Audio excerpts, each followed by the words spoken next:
Yo, what's going on, guys? Watomarmelon back here again. As always, if you guys enjoy, make sure to like and subscribe.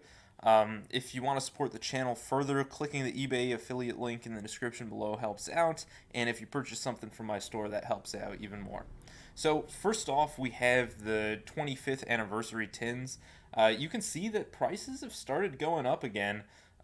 People really like the promos from these tins, and it makes sense why. I mean, even though they've gone up, a Cyber Dragon and effectively Starlight Rare for $6, that's not bad at all. Exodia at under $4, Neos at $2, Rainbow Dragon at a buck 50. I mean, these prices are quite nice. Regardless of what you think about the quarter century secret rare, it's pretty clear that people like these rarities, and even though you get one of these promos in every single tin, you know, the prices, I think they were a little bit underrated. I didn't really know what the supply would be, and given that the rest of the tin is not doing too well, it seems like people are a little hesitant to open up the tins because the value is not in the packs.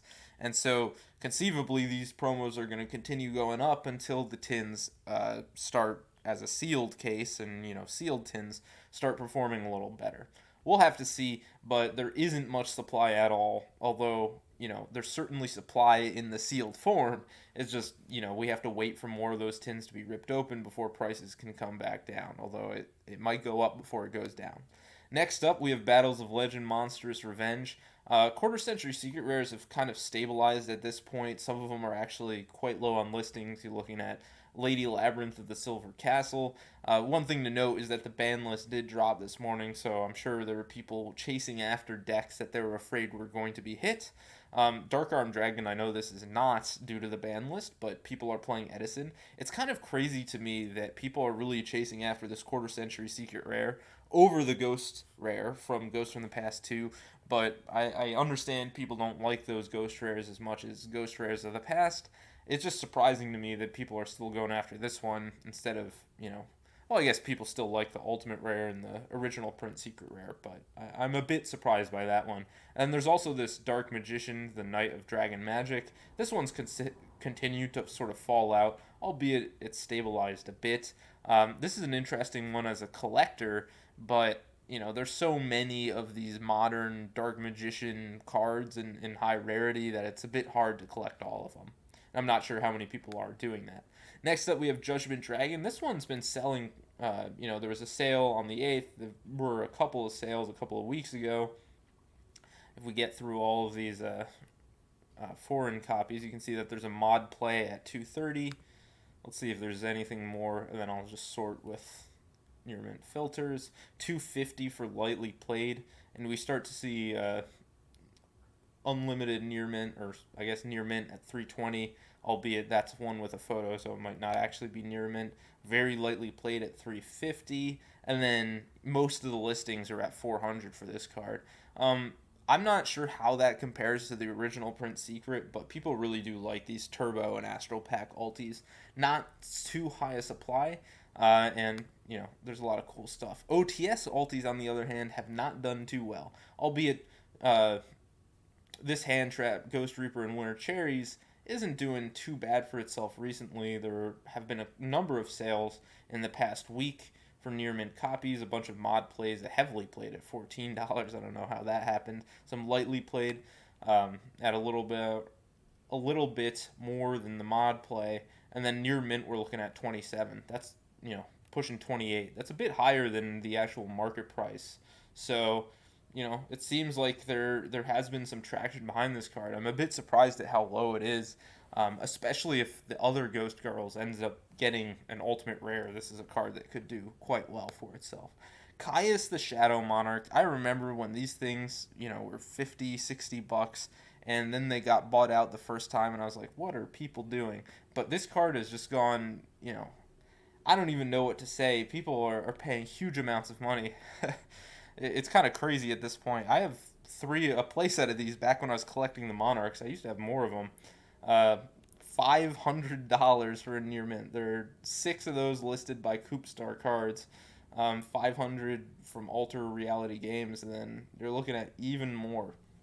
I mean, this is the card of Edison, basically, and it's not a super common card because it's out of a turbo pack. So, it's a beautiful one nonetheless. At this point, I'm wondering if it makes sense to just buy a case of turbo pack booster 3. I remember at one point there was a case of it listed for 3,000, I think. Maybe it was 2,500, or maybe it was 2,000. It was between 2,000 and 3,000.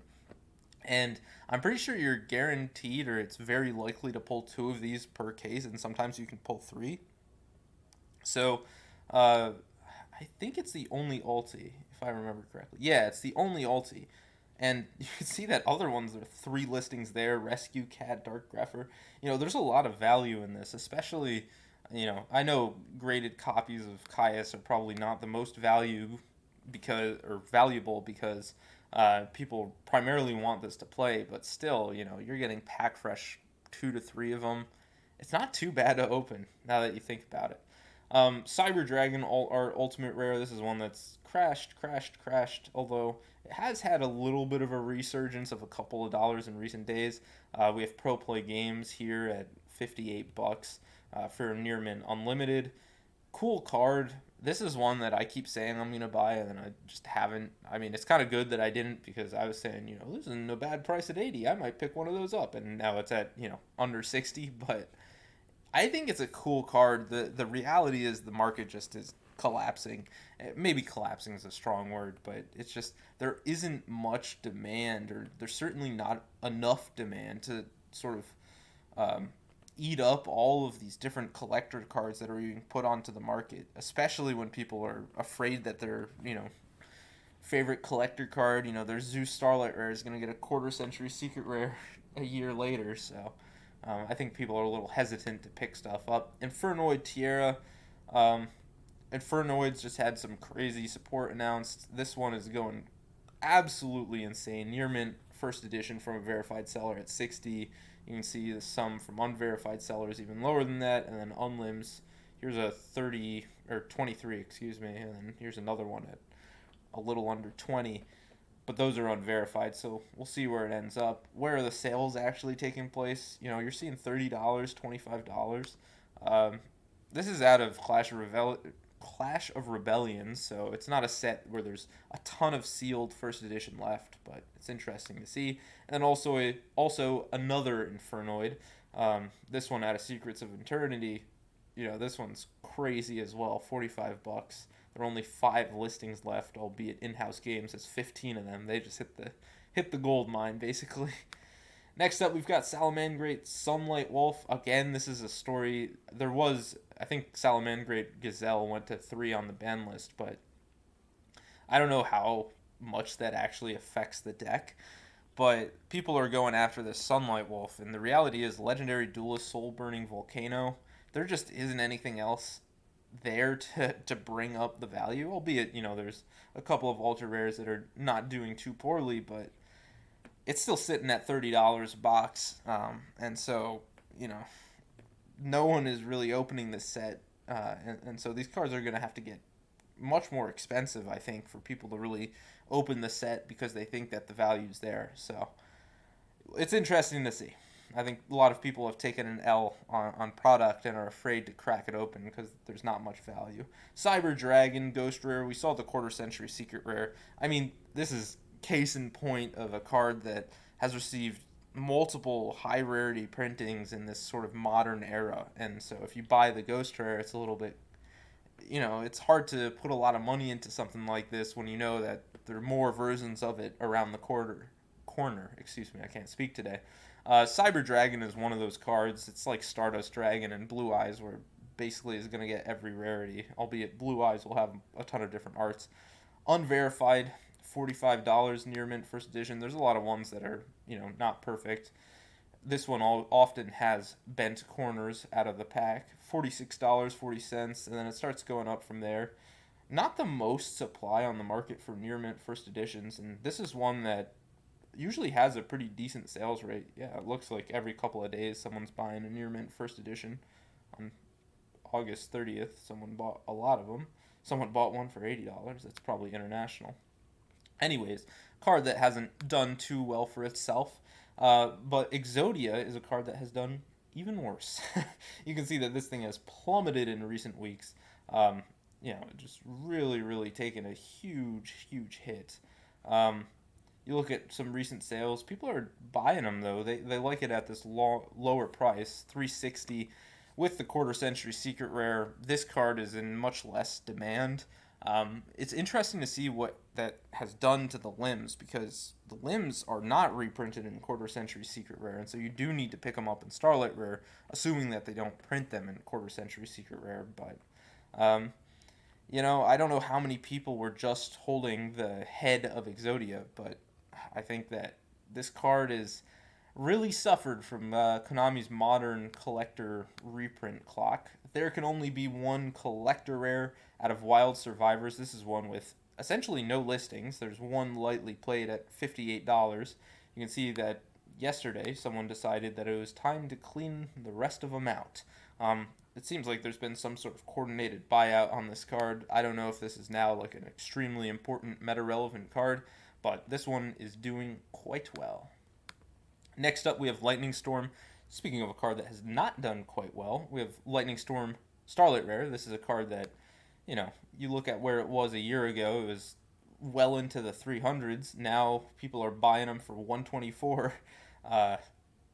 Not doing too well for themselves. Gamer's Choice has 14 of them at 125. This is actually a card that I kind of like. The thing is, I've been saving towards a larger item, so I haven't been picking up a lot of these cards. The other thing is there's just too much to buy, and this is something that I've been trying to point out, is that there's too much to buy. This card already has a collector rare, and there's nothing stopping Konami from printing a quarter century secret rare.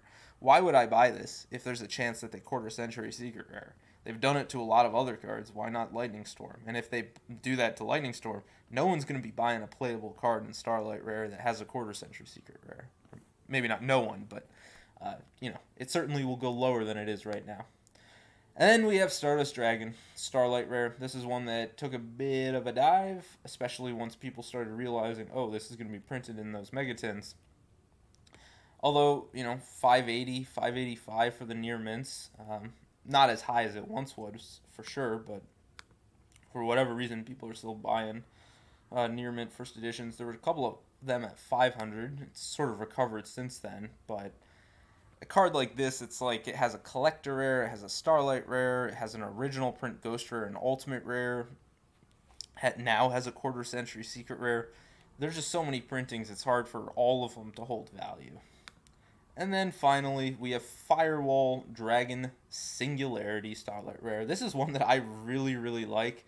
Ton of them at $56. So, if this keeps going down, I might finish out a playset of these. I do have one. It's a really cool card, and I like it a lot. But Starlight Rares, ever since the quarter century secret rare, no one really cares about Starlight Rares anymore. These, a card like this is not doing too well for itself.